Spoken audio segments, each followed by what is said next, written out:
Hello everyone, welcome back to Grim Dawn. I decided not to transfer any items over because I feel like that would kind of ruin the really authentic experience that a new player would have, which is the point of this particular run. So I decided not to do that, but I did want to talk about set items very specifically. So as you equip more and more pieces of the set, you get more and more benefits of that set. Generally speaking, the best benefits come when you have the full set, but it's not that unusual to see people only equip part of a set for some specific benefit, and then they complete a complete other set. This is what I like to call set mixing, where you have, basically the idea is you have one full set that you really want the end benefit for. For late game full sets, this tends to be a staggeringly large increase to a specific ability, or two. A lot of them also convert the damage type of one ability to something else, which allows it to synergize a little bit better with some specific build. Something like that. But generally, people will pick the one that they really want, the major benefit they really want, and then the other pieces of equipment they equip might be part of another set, that maybe two, maybe three pieces of another set that will give them some specific damage bonus or defense bonus that they're really looking for. And there are a bunch of sets like this. There are actually a bunch of mid-range sets that are really useful for this very specific purpose. There are a bunch of sets, there are a bunch of jewelry sets that either increase your attack or increase your defense that you can equip from 50 to 75. Well, I won't say a bunch, but there are several.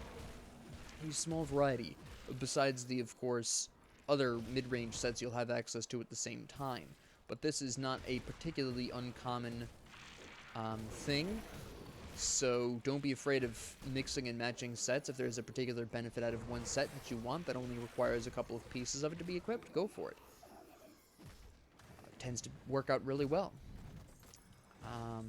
Again, it really depends on what build you're going for. That is the sort of crux. Generally speaking, when you are looking to build around something, you're generally looking at building around the concept of one very specific item. Usually, for me at least, it's a weapon, usually, that'll build around, or a set that includes a weapon is my most common thing to do. This is because this actually, for some masteries, decides what skills you can and cannot use. As I mentioned before, I'm doing what I call a quasi-improv here, so I have a general idea of where I'm going with this build.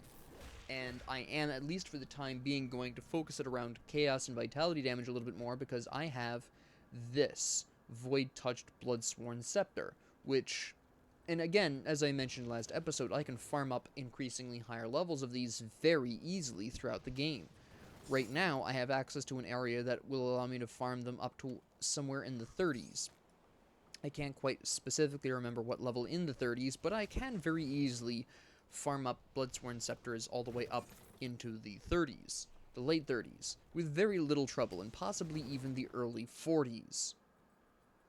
With, again, not much difficulty. And then by the time I'm level 40 or so, I should have access to a complete other area that will allow me to farm even higher levels of Bloodsworn Scepters, which, again, will be very useful. So that's really the intention here. Now, if you want a really general leveling guide, where you should be at for each area, it's pretty fast and loose, honestly, because again, as I mentioned before, the lower your level compared to the enemies, the more experience you get, so you're eventually just gonna balance out anyways. It's kind of automatic, but by the time you fight the first act boss, so to speak, this is back when... well, let me actually see if I can bring up an example. I don't know if they still have examples. Yeah, they really don't. So way back in the day, Grim Dawn was more cleanly divided into individual acts. They removed that for the most part. There's still vestiges of it remaining that you can occasionally see, but for the most part they removed the term act. But by the time you fight Warden Krieg, the boss of the first quote-unquote act, you should be around level 25, ideally. That's about as... I've never wanted to go beyond 27 at that point, because that's really just stretching it by a lot. Because you'll fight Warden Krieg, he'll be really beefy, and then you're going to drop down a little bit in terms of level when you move on to the next area, and it's just very odd. So you really don't necessarily want to be too far past 25. Like I said, 27 is a good level. Let me see. We have these. We need to... That's all set. We're increasing this. That's right. So it's just really something you want to keep an eye on. So you want to be around level 25 at that point. Oh, I don't use Blood Burst anymore, though. Another blue item that's for shamans. I don't do lightning damage. Physical and aether damage. Now, this has potential. I'm going to equip this not for the increase in damage, but because it gives me some really good resistances, and it gives me much more armor. I'm not even sure. Well, I need the cold resistance. I kind of need the elemental resistance. The pierce resistance is really important, a lot more important than the vitality resistance. At this stage of the game, you're really not going to encounter a whole lot of vitality or chaos damage. Every once in a while you will. Ooh, that's actually really sweet. Ooh. I don't need this quite yet, but that's sweet. That'll be very nice for me if I can get something. If I get I can't speak tonight. If I can get a better version of that gives me protections. Ooh. I don't pierce bleed. It's only 7% elemental resistance. It's really not going to be worth it. Oh, that's aggressively good. Alright, so it gives me a little less resistances. I'll admit that. I drop my pierce and vitality and elemental resistance for slightly less elemental resistance and chaos resistance. That does hurt a little bit, but it does increase my damage output.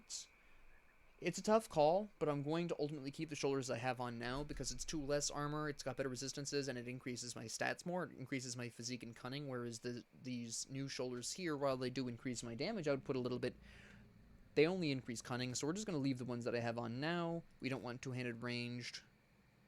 This metal is much better. I want the Aether Resistance. That's going to be very relevant very soon. It does increase my physical and vitality damage. It does increase my spirit by a lot, which is very helpful.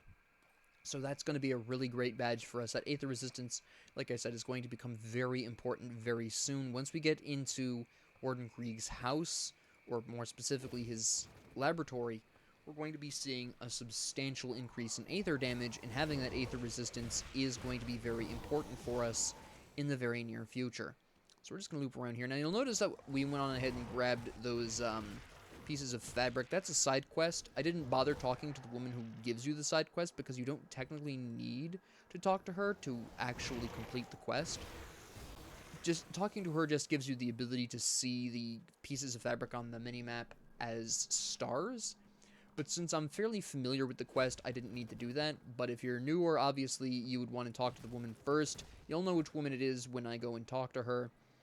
After I go and report the quests in. Right now, we're just going to fight our way through this mob. There's an unusually large amount of zombies here today. That's a little interesting, but sure. Doesn't make a big difference. We'll just heal up right here. It's going to be fine. It's going to be fine. Good. Alright, I was kind of concerned that this Aether Crystal would be outside of the range of that, but no need to be concerned. Alright. Can I... Yeah, alright. I just wanted to get rid of you really quick. And then we're going to go ahead and fight these people for the delicious devotion point. Refresh that. Wipe the floor with these goons. There we go. Use our devotion point, and voila. Viper, reduced elemental resistances. This is great because we're starting to get Iskandra's elemental exchange where we want it to be. Fantastic. Alright, down we go, the cellar door. Perfect. And we're just going to slap this here. And we're going to slap this here.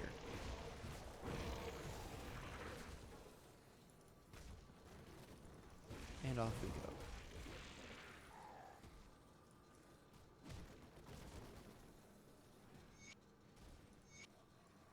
Perfect. We're just going to go ahead and wipe these guys out for the experience here. You can see where these guys have green levels, so I'm not in any danger of over-leveling at this point anymore, so I can go on ahead and farm fairly aggressively at this particular point. Well, they're yellow, and you can see the 19, the yellow at 19, the almost yellow 18. I'm in a really good spot experience-wise. I could probably hit level 19 with absolutely no fear of losing out on experience. So we're just going to farm a little bit aggressively here. We're going to be seeing larger groups of enemies pretty soon. So I want to be a little bit more prepared for that if possible. Also notice how fast my energy is coming back now as compared to early on. Very handy indeed. And, yes. Oop. Alright.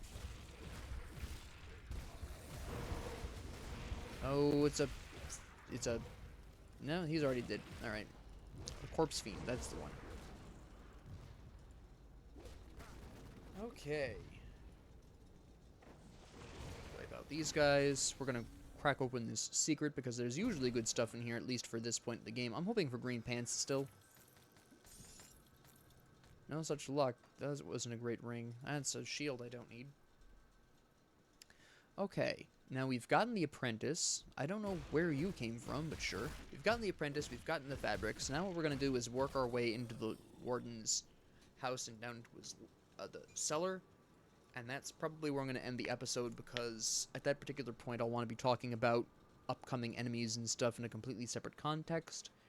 So that'll be good. Also, I like to try to keep these episodes a little bit shorter. They seem to be a little bit more popular if they're a little bit shorter. A bit more bite-sized. I've been kind of expounding on a lot of things in the past couple of episodes because there's been a lot to talk about, but I'd like to try to get it back down to a roughly 15-minute time span, give or take 5 minutes. Last episode was 35 whole minutes. Alright, so he's backing off. So we're gonna... Another... Oh, you're just regular Fury. That's fine. Here's another Fury right here.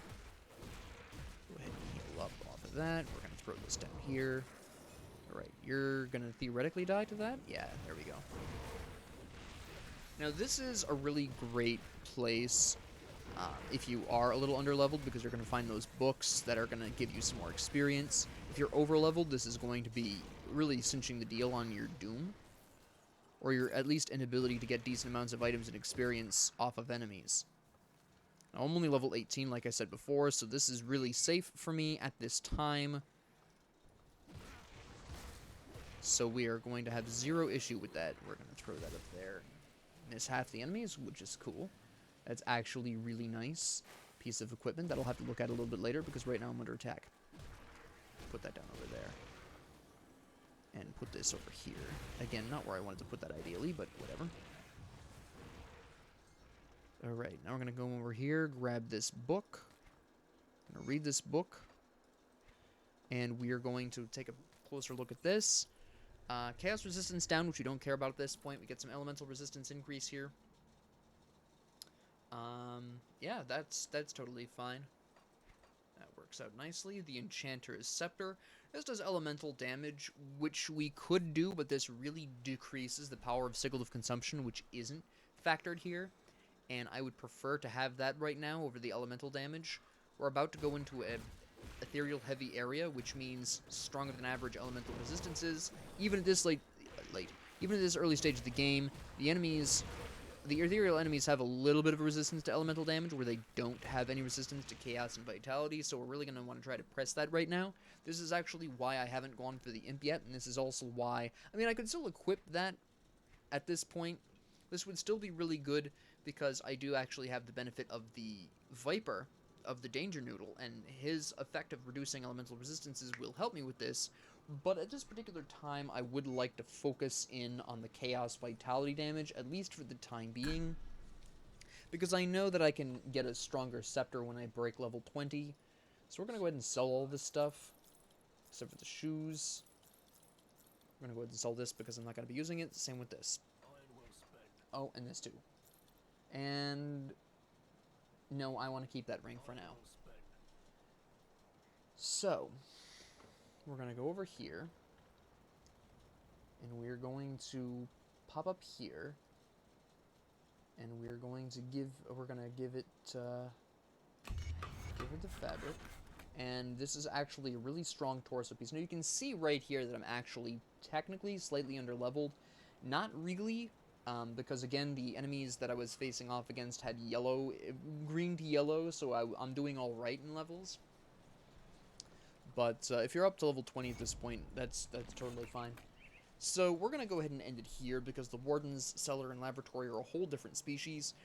Thank you all very much for joining me. If you liked this, please like and subscribe. If you didn't, please ignore me. If you have any comments, questions, concerns, ideas, suggestions, or requests, please leave them down in the comment section below. And thank you all very much for joining me, and have a great 24 hours.